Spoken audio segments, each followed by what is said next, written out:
al telegiornale Unita. Nell'edizione di oggi ci occuperemo dell'Erasmus BIP.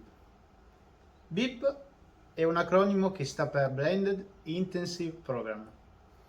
L'Erasmus BIP è un progetto della durata di una settimana in cui studenti di 5 diverse nazioni, Italia, Francia, Portogallo, Spagna e Romania, si incontrano per condividere esperienze e per fare attività legate all'intercomprensione tra lingue romanze. Adesso ci colleghiamo con Thalia, che intervisterà Nathal, uno studente dell'Università di Po che prende parte al progetto.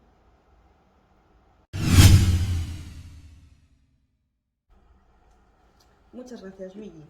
Buenas tardes. Hoy voy a entrevistar a Nathael, que es un estudiante de aquí de la Universidad de Po. Hola, Nathael. Bonjour. ¿Cómo conociste los programas BIP de UNITA? J'ai eu connaissance de ce programme par une copine qui faisait des cours d'intercompréhension à l'UPPA et elle m'a encouragé à venir faire ce BIP. Et quand elle m'a dit qu'il y avait de l'intercompréhension et de l'échange avec des étrangers, je me suis dit qu'il fallait que j'essaye. Gracias. ¿Cómo es la vida aquí para un estudiante? Vivre à Pau pour un étudiant, c'est plutôt agréable parce que par exemple ici à l'université, on a une zone qui est très verte, très naturelle. L'université est à taille humaine, ça veut dire qu'elle est ni trop grande ni trop petite.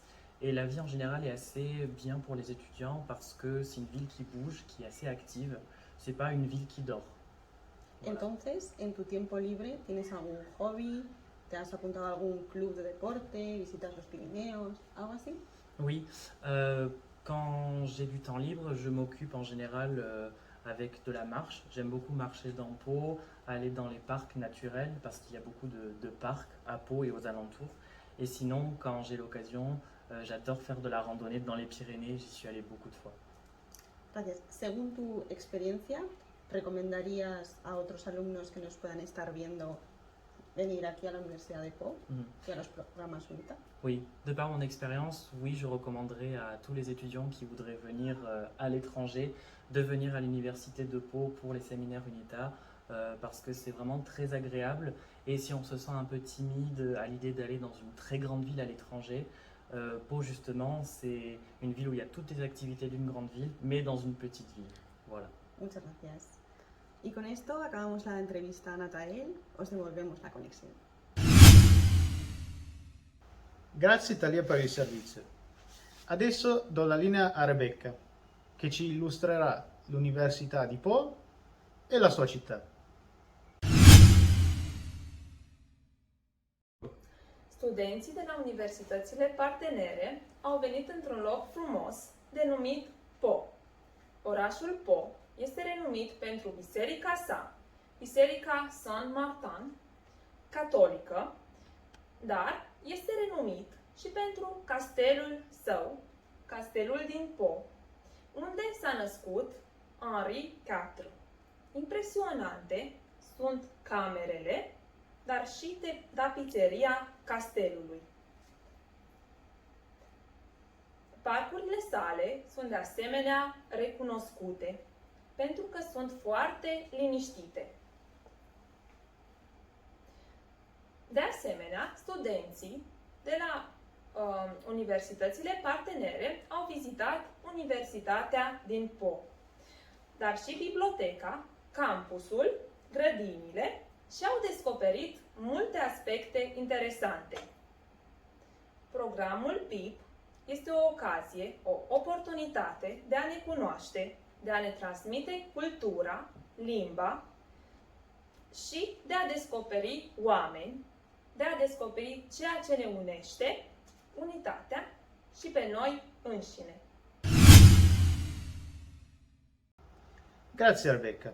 Adesso, per concludere l'edizione odierna del telegiornale, passo la parola ad Andrei, che ci parlerà di energia sostenibile, un argomento molto importante ai giorni nostri.